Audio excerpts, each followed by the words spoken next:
There's one part of Trump's campaign that's been getting a lot of buzz lately, and that's his pitch to exempt tips from being taxed. So could it be a good way to lure in working class voters? Well, the plan isn't hitting the mark for everyone. Let's ask Ted Pappageorge about that. He's secretary-treasurer for Nevada's Culinary Union. Mr. Pappageorge, it's great to have you. By the way, have tips ever been exempted from taxes before? I'm just curious, what's the backstory here? Well, not since any of us have been working. Yeah, I was a tip earner. My parents were tip earners. And the reality is that we've been fighting against unfair tip taxation for over 30 years. But the courts have ruled that tips are income. So the idea that somehow we're going to get out of taxes on tips is just kind of silliness. And, that leads to kind of the problems with Trump's, again, it's a wild campaign promise, really, is that, look, for 4 years when Trump was president, he really didn't help any tip earners at all. And since he's been out of the presidency for 4 years, has never heard a peep from Trump about helping tip earners until now we're getting close to this election. So he's really been acting here. Nevada, as I understand, is an important state politically. I think there's a Senate race as well that, if it went Republican, could have big ramifications. If he did this, even as a political gesture, what would be the impact? Yeah, but that's the problem, because the idea of getting past the wild promise to actual some kind of reality. And the second part of the problem here is that, look, Nevada is incredibly unique. There's no concentration of tip earners anywhere else in the country like there are here. And in all the other 49 states, most voters believe that, tip earners should pay their fair share just like anybody else. You will not hear Trump make this promise anywhere else in the country except in Nevada, hoping that some folks will fall for it. But the reality is that we've had Senator Harry Reid was a staunch advocate for fair taxation.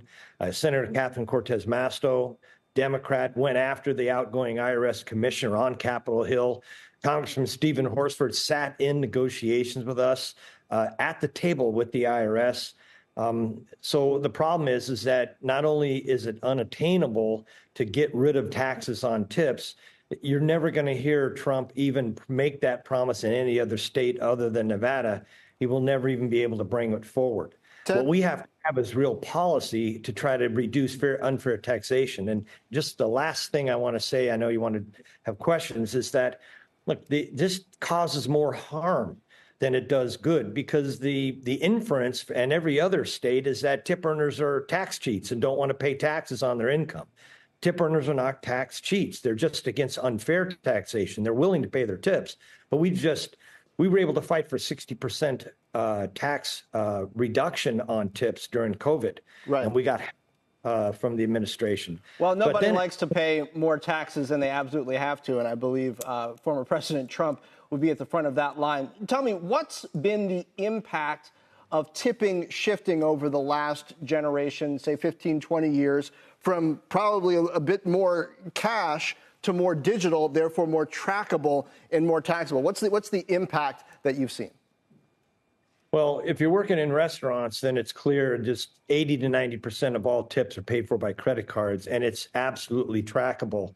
And the IRS has developed over the last 30 years, and we've been in negotiations for 30 years with the IRS in Las Vegas of a tip allocation system.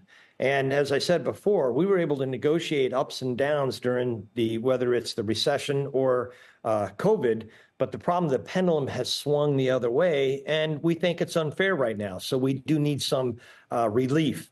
But this idea that somehow we're going to make some argument that tips shouldn't be taxed, that was lost in courts 30 years ago. And it just, again, produces the idea that tip earners aren't willing to pay their taxes. And that's just not the case.